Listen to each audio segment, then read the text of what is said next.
What do you mean? You spent what on renovations? My voice shook as I stared across the table at my father, Paul. $25,000, he said casually, leaning back in his chair. You wouldn't believe how much better the place looks. Really, Liv, you should be proud of yourself. I froze, gripping the edge of the table as his words sank in. Proud? He was talking like I'd volunteered to fund this project. That's my credit card, Dad. You stole from me. Paul shrugged, his smug expression unwavering. Stole is a strong word, Liv. We're family. It's not like I took it from a stranger. Besides, you've got a good job. You'll earn it back in no time. The audacity of his words left me momentarily speechless. My father had always been self-serving, but this crossed a line I didn't even know he could reach. My name is Olivia, and I've spent my entire adult life building a career I'm proud of. I'm a financial analyst, and saving money is second nature to me. Over the past 6 years, I've worked tirelessly to set myself up for a stable future. That $25,000 wasn't just some extra cash lying around. It was years of discipline, skipped vacations, and careful budgeting. Paul, on the other hand, was the exact opposite. He loved to talk big, dream big, and spend big, but never with his own money. Growing up, I learned quickly that he could justify anything, borrowing things he never returned, brushing off unpaid debts, and turning every favor into a joke. Relax, it's just family, he'd always say. This time, though, I wasn't laughing. Do you have any idea what that money meant to me? I said, my voice shaking with anger. Do you even care that you stole from your own daughter? Paul rolled his eyes like I was the one being unreasonable. Oh, stop being so dramatic. It's just money. I had a few things around the house that needed fixing, and you were in a position to help. You didn't ask me, I snapped.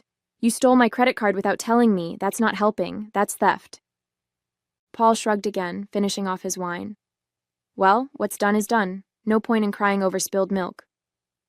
My stomach churned as I stared at him, unable to believe his complete lack of remorse. For years, he'd gotten away with his selfishness because he was charming enough to talk his way out of trouble. But not this time. This time, he'd gone too far. That night, I couldn't sleep. I lay awake, staring at the ceiling, Paul's words echoing in my mind. You'll make it back in no time. How could he act so casually after stealing from me? I'd worked tirelessly for years to save that money, only for him to blow it all on a whim. Finally, I got out of bed and grabbed my laptop. Logging into my credit card account, I scrolled through the transactions, my stomach twisting with each one. There it was. $7,500 at a home improvement store, $12,000 for roofing supplies, $5,500 for landscaping. Every single charge screamed of his self-serving indulgence. I clicked on the details, looking for anything that might give me leverage. My heart raced as I spotted the shipping addresses for the orders. They all pointed to Paul's house. I felt a flicker of vindication. This wasn't just a suspicion anymore. I had proof. The next morning, I called the bank to report the fraud. The representative on the other end of the line listened patiently as I explained everything, from the stolen card to the unauthorized charges. Do you know who made the transactions? She asked. Yes, I said, my voice steady. It was my father. There was a pause before she spoke again. In that case, we'll need to escalate this to our fraud investigation team. They may require additional information from you, and depending on the circumstances, law enforcement could become involved. Law enforcement. The words hit me like a punch to the gut. This wasn't how I wanted things to go, but what choice did I have? Paul had left me no option. If he thought he could walk all over me just because we were family, he was about to learn how wrong he was. Later that day, I told my best friend Maya about what had happened.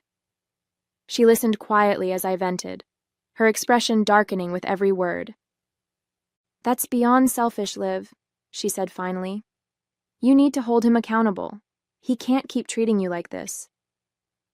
I know, I said, running a hand through my hair. But he's my dad. It feels so messy. Messy or not, this isn't just about money, Maya replied. It's about respect, and he clearly doesn't respect you. Her words hit me hard. She was right. This wasn't just about the money, it was about setting boundaries, something I should have done a long time ago. The following day, I sat at my kitchen table staring at the fraud report I'd filed with the bank. Paul had crossed so many lines over the years, but this was something else entirely. My mind kept replaying his smug expression from that dinner, the way he dismissed me as if I were overreacting. It was time to confront him. I wasn't sure what I expected, an apology maybe, or at least an ounce of remorse. What I got was a masterclass in deflection.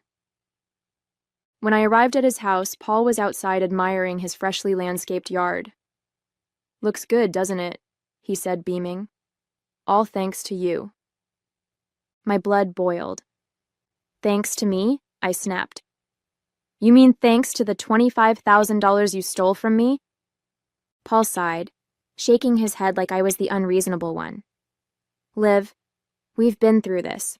It's family money. I didn't steal anything, I just borrowed it. And honestly, you're better off for it. This place needed some serious work." I stared at him, stunned by his audacity. "You didn't borrow anything. Borrowing requires permission, Paul, and you never asked me. You just took it." He crossed his arms, his expression hardening. "You're young. You've got time to earn it back. Why are you making such a big deal out of this? I'm your father, for God's sake. I've done so much for you over the years. Can't you let this one thing go?" "Done so much for me?"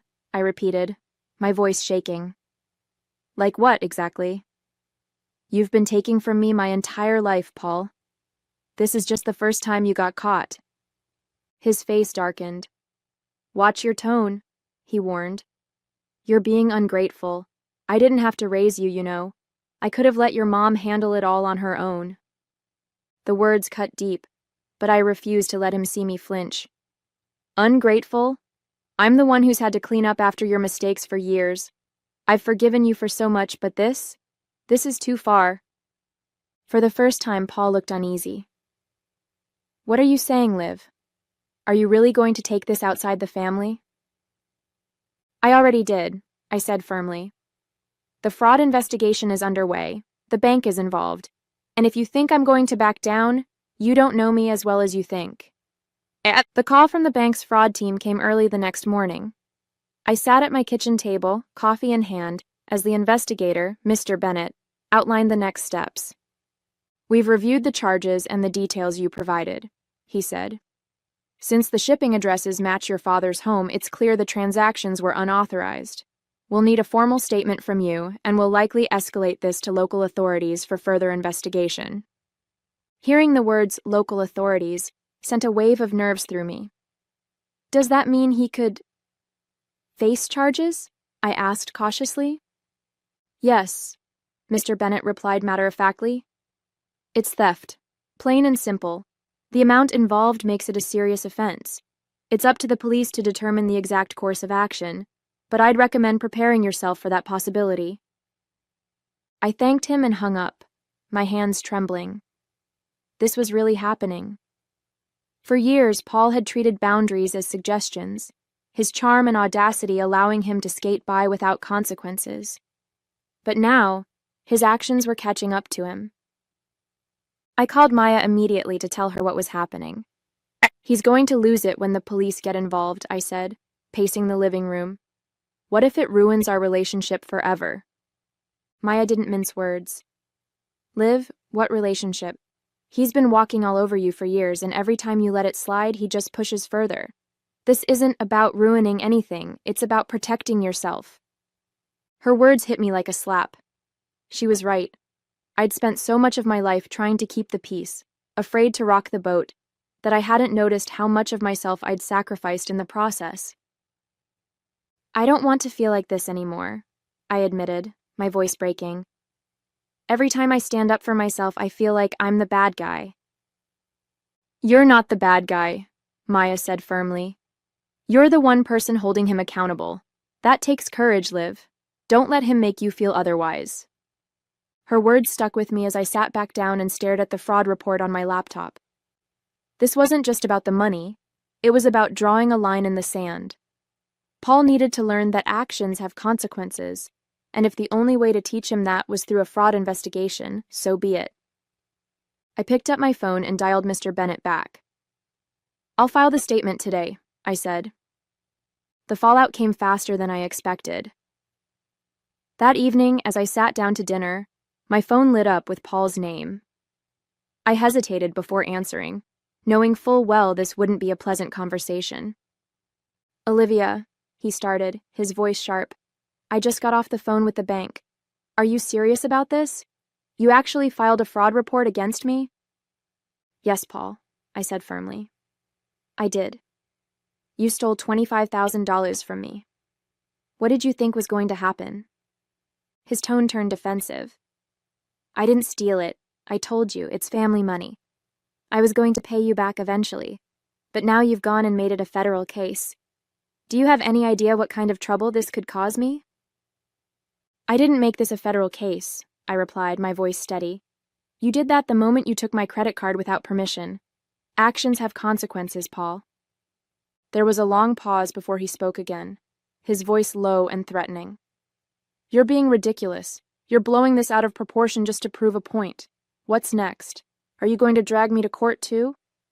"If that's what it takes," I shot back. "You've spent years walking all over me, treating my boundaries like they don't exist. This isn't about proving a point. It's about protecting myself." "You're unbelievable," he hissed. "After everything I've done for you, this is how you repay me?" I laughed bitterly. "Done for me? Like what, Paul? Taking credit for everything I've worked for? Borrowing money you never paid back? Or maybe it was the time you left me to clean up your messes while you ran off and pretended nothing happened." The line went silent for a moment. Then in a voice colder than I'd ever heard, he said, "You're going to regret this, Olivia." He hung up before I could respond, leaving me shaking with a mix of anger and fear. This was exactly why I'd spent so many years avoiding conflict with Paul, because every time I stood my ground, he found a way to make me feel like the villain. Later, I called Maya to vent. "He actually said I'll regret this," I told her, my voice tight with frustration. "Let him stew," she said firmly. "He's just mad he's finally being held accountable. Don't let him scare you into backing down." Her words were comforting, but the unease lingered. I wasn't backing down, but I knew this wasn't over, not by a long shot. 2 days later, the call I'd been dreading came. It wasn't from Paul this time, it was from my mom. The moment I answered, her voice came through, sharp and exasperated. "Olivia, what are you doing? Your father just called me in a panic. He said you're trying to ruin his life." I took a deep breath, already bracing for the guilt trip I knew was coming. "I'm not ruining his life, Mom. He stole $25,000 from me. I reported the fraud to the bank because that's what you do when someone takes your money." "He's your father," she snapped, as though that was all the explanation needed. "And I'm his daughter," I said, struggling to keep my voice calm. "But that didn't stop him from stealing from me, did it?" Mom sighed heavily, her tone shifting to one of weary disappointment. "You know how he is, Liv. He doesn't mean any harm. He just doesn't think things through. Couldn't you have handled this quietly, within the family?" I couldn't believe what I was hearing. "Handled it quietly?" I repeated. "Mom, he spent $25,000 of my money without asking. How was I supposed to handle that quietly?" "He's your father," she repeated, as though that justified everything. "He's under a lot of stress right now with the house and the bills. He didn't mean to hurt you." I felt my jaw tighten. It's always excuses with him, isn't it? He's always under stress, or he didn't think it through, or he didn't mean it. Meanwhile, I'm the one left cleaning up his mess. "Olivia," she said, her voice softening into a pleading tone. "Please, just drop this. The investigation is going to destroy him. You know how he gets when he feels cornered. He's already talking about how you're turning the family against him." I closed my eyes, trying to block out the swirl of guilt and frustration building inside me. "I'm not turning anyone against him, Mom. He did this to himself. and I'm not dropping it." For the first time, there was silence on her end of the line. When she finally spoke, her voice was colder. "Well, don't come crying to me when this all blows up in your face. You've made your decision. Just remember that." She hung up, leaving me staring at my phone, the weight of her words settling over me. I wanted to cry, but instead I called Maya. "Mom thinks I'm overreacting," I said, pacing the living room. "Of course she does," Maya replied. "She spent her whole life enabling him. But this isn't about her, Liv. It's about you. You're doing the right thing." As much as I wanted to believe her, I couldn't shake the sinking feeling in my gut. A week later, the fraud investigation began picking up speed. I received an update from the bank's fraud department. All charges had been officially flagged as unauthorized, and law enforcement had been notified. The investigator, Mr. Bennett, told me that local police might contact me soon to verify my statement. The news filled me with both relief and anxiety. For years, Paul had treated consequences as something that happened to other people. He'd always found ways to talk himself out of trouble, using charm or guilt to deflect blame. But now there was a paper trail, and it was out of my hands. Later that afternoon, as I sat in my office at work, I got a text from Maya. "How's it going with the fraud thing? Any updates?" I quickly texted back. "Bank is escalating it. Police are getting involved soon. I'm nervous, but it's the right thing to do." Her reply was immediate. "Proud of you. You're stronger than you think." Her words gave me a small sense of comfort, a reminder that I wasn't alone in this. That evening, I went to Paul's house. I hadn't planned to confront him again, but I couldn't stop myself. The closer I got to his place, the angrier I felt. When I knocked on the door, he opened it with a smug grin. "Olivia," he said, leaning against the frame, "come to lecture me some more?" "No, Paul," I said evenly. "I came to tell you that the bank has escalated the fraud case. The police will be contacting you soon." His smile faltered for the first time, but he quickly recovered. "The police? Oh, come on, Liv. You're not actually going to let this go that far, are you?" "It's not up to me anymore," I replied. "You made this bed and now you're going to lie in it." He stepped back, crossing his arms. "You're really going to let the police come after your own father? For what? A little misunderstanding?" "Stop calling it a misunderstanding," I snapped. "You stole from me, Paul. This isn't about family or generosity. It's about you finally facing the consequences of your actions." His face darkened and he took a step closer. "Don't act like you're better than me, Olivia. You wouldn't even have that money if it weren't for me raising you." I laughed bitterly. "Raising me? You mean using me as your personal ATM? That ends now." I turned and walked away, leaving him standing there, his confidence visibly shaken. The next few days were a whirlwind.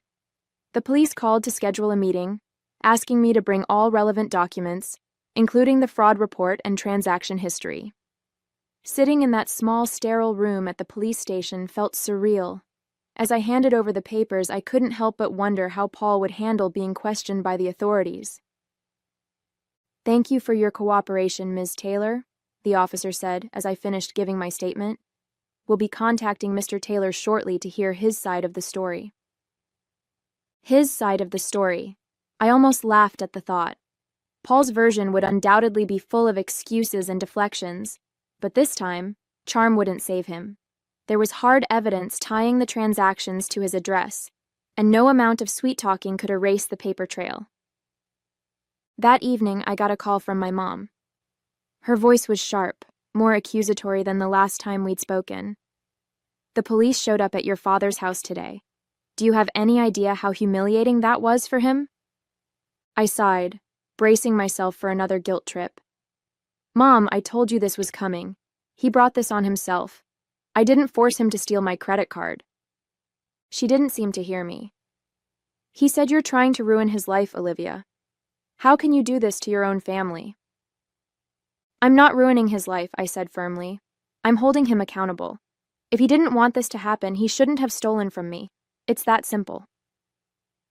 There was silence on the other end, followed by a heavy sigh. "You've made your point, Liv. But don't you think this has gone far enough?" I clenched my jaw, swallowing the lump of frustration rising in my throat. It's not about making a point. It's about boundaries. I've spent years letting him cross them, and I'm done. If you can't understand that, I don't know what else to say. She hung up without another word, leaving me with the same hollow feeling I'd had after our last conversation. Despite the tension, there was an odd sense of relief as I drove home that night. For the first time in years, I felt like I was finally standing up for myself. Paul had always taken without asking, always assumed I'd forgive and forget. But now he was learning that actions have consequences, and that knowledge was more satisfying than I'd ever expected. The fallout from the investigation hit Paul harder than I expected. The police made it clear that the evidence against him was solid. Unauthorized transactions, shipping addresses linked to his home, and the fraud report I'd filed with the bank. He couldn't wiggle out of this one, no matter how much charm or excuses he threw around. When I heard he'd been officially charged with theft, I felt an overwhelming mix of emotions. There was relief. Finally, someone was holding him accountable. But there was also sadness. As much as I wanted him to face the consequences of his actions, it was still hard to see my own father brought so low. Mom called me again the night I heard about the charges. This time, her tone was subdued. "Your father's a mess, Liv," she said, her voice trembling. "He's scared. He doesn't know what to do." I took a deep breath, steadying myself. "Maybe he should have thought about that before he stole from me," I said calmly. "You really won't help him?" she asked, almost pleading. "You're his daughter." "And he's my father," I replied. "But that didn't stop him from stealing from me, did it? He's not the victim here, Mom. I'm done letting him play that card." For the first time, she didn't argue. There was a long silence before she finally said, "I just hope you're doing okay through all this." Her words caught me off guard. I wasn't used to her checking in on me. It was usually about smoothing things over for Paul. "I'm fine," I said after a moment. "Actually, I'm better than fine. For the first time in a long time, I feel like I'm in control of my life again." After we hung up, I sat on the couch and let the weight of it all sink in. This wasn't just about the $25,000 or the fraud report. It was about finally standing up for myself, drawing a line that couldn't be crossed again.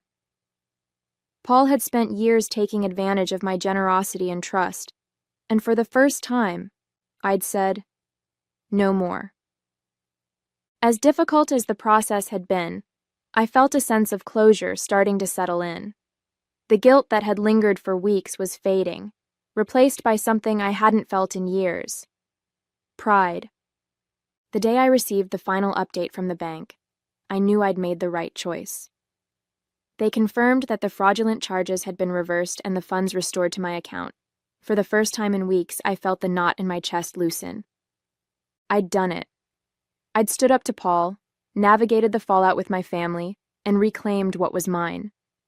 The old me might have let it slide, rationalizing that it wasn't worth the trouble. But this time, I'd drawn a line, and I'd stayed firm. Paul, on the other hand, wasn't doing so well. According to Mom, he was trying to negotiate a plea deal to avoid jail time. "He's devastated," she'd told me on our last call. "But I think he finally understands how much he hurt you." I wasn't so sure about that. Paul had always been good at playing the victim when it suited him, but whether or not he truly understood didn't matter to me anymore. This wasn't about him. It was about me. Over the next few weeks, I started to feel a new sense of clarity. My relationship with my mom was still strained, but I was okay with that. I wasn't going to spend my life tiptoeing around Paul's ego or bending over backward to keep the peace. Maya came over one evening, bringing a bottle of wine to celebrate the end of the ordeal. "To you," she said, raising her glass, "for proving that boundaries are non-negotiable." We clinked glasses, and I couldn't help but laugh. "I guess I needed a $25,000 wake-up call," I said. "Better now than never," Maya replied. "You're stronger than you think, Liv. Don't forget that." In the weeks that followed, I poured myself into my work, feeling a renewed sense of focus and determination. My savings account was intact again, and I'd learned a lesson that would stick with me for the rest of my life. Trust is earned, not given freely, even when it comes to family. As for Paul, I didn't know what the future held for our relationship, but for the first time, I wasn't afraid to keep my distance. I wasn't afraid to say no. I'd taken back control of my life, and that was worth more than any amount of money.